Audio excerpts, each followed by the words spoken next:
In this video, I will show you how to see messages on Poshmark so you can stay connected with buyers and sellers.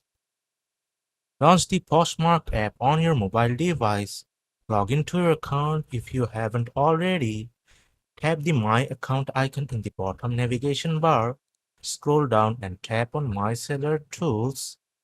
Select My Shoppers from the menu. Here, you can filter or sort users by recent activity or active buyers in your closet. Tap on the shopper's name to view and respond to their comments or messages. Alternatively, tap on the News tab, which looks like bell icon. At the top of the menu, select Comments.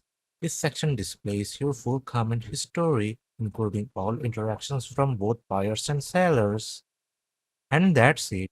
With these simple steps, you can easily view and respond to messages on Poshmark. If this video helps, like, share, and subscribe.